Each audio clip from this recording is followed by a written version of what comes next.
বিশ্ববিদ্যালয় কর্তৃপক্ষ যেটি বলেছিলেন ফেব্রুয়ারির মধ্যে ইলেকশন, আমরা সেটি চাই যে ফেব্রুয়ারির মধ্যে ইলেকশন হলে অবশ্যই ভালো। ডাকসু যখন নিয়মিত হবে, কোনো ছাত্র সংগঠন আগ বাড়িয়ে কোনো সংঘাতে জড়াবে না নিশ্চয়।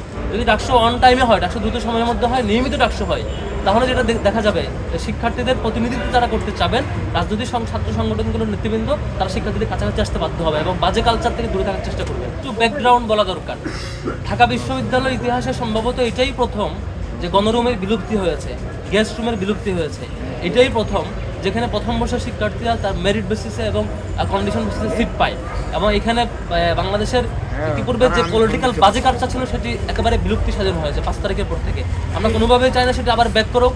আমরা মনে করি ডাকসু যদি এভাবে ধীরে ধীরে পেছাতে থাকে, আবারও এ ধরনের বাজে কালচার ক্যাম্পাসগুলোতে ইন হওয়ার সুযোগ তৈরি হতে পারে।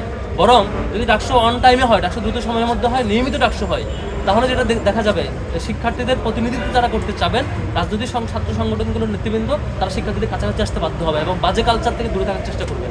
সেজন্য আমরা ডাকসু দ্রুত চাই।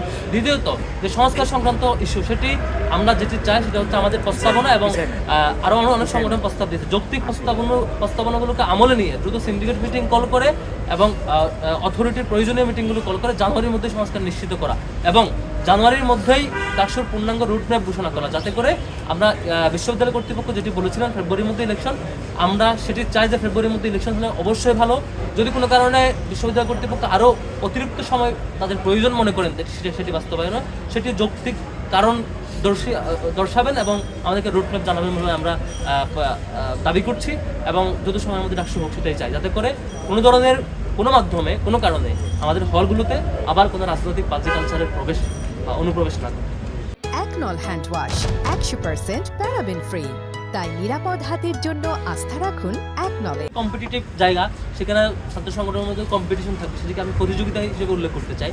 সেটি কোনো ধরনের দ্বন্দ্ব কিংবা এটাকে ক্লাস হিসাবে উত্থাপন করতে চাই না, সেটি আমাদের বৈচিত্র্য হিসাবে উত্থাপন করতে চাই। ডাকসু যখন নিয়মিত হবে, কোনো ছাত্র সংগঠন আগ বাড়িয়ে কোনো সংঘাতে জড়াবে না নিশ্চয়। কারণ যে ছাত্র সংগঠনটা আগ বাড়িয়ে সংঘাতে জড়াবে, সেই সংগঠনটির ব্যাপারে ছাত্ররা বিবেচনা করবে এই ছাত্র সংগঠনের মনোভাব কেমন এবং তাদেরকে আদৌ ভোট দেবে কিনা, নিশ্চয়ই সেটি ভাববে। সেজন্য আমরা আশা রাখছি অন্তত 5 আগস্ট পরবর্তী এই বাংলাদেশে আবার কোনো বাজে কালচার কিংবা সংঘাতের কালচার অন্তত ছাত্র রাজনীতিতে ঢুকবে না বলে আমরা আস্থা রাখছি, অন্তত ঢাকা বিশ্ববিদ্যালয়ের প্রেক্ষাপটে।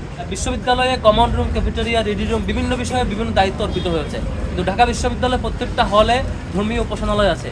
জগন্নাথ হলে আমাদের অন্যান্য ধর্মাবলম্বী ভাইদের যে উপযোগী ধর্মীয় উপাসনালয় সেটি আছে। ছেলে হলগুলোতে আমাদের মসজিদ আছে, এবং ওভারঅল ঢাকা বিশ্ববিদ্যালয়ে যে সকল ধর্মের ধর্মীয় প্রতিনিধিবৃন্দ বা শিক্ষার্থীবৃন্দ আছে, তাদের মধ্যে আন্তঃধর্মীয় সম্প্রীতি এবং ধর্মের সত্যিকারের যে রাইটসটুকু ঠিকঠাক পালন করার ঠিকঠাক প্র্যাকটিস এখানে সুযোগ আছে কিনা, বা সেটি সংরক্ষণের জন্য আলাদা একজন দায়িত্ব অর্পিত হওয়া দরকার, যাতে করে এখানে অন্য কোনো ধরনের অন্তত ধর্মীয় ইস্যুতে সত্যিকারের সম্প্রীতিটুকু এখানে থাকে, অটুট থাকে, সেটির জন্য আমরা প্রস্তাব দিয়েছি।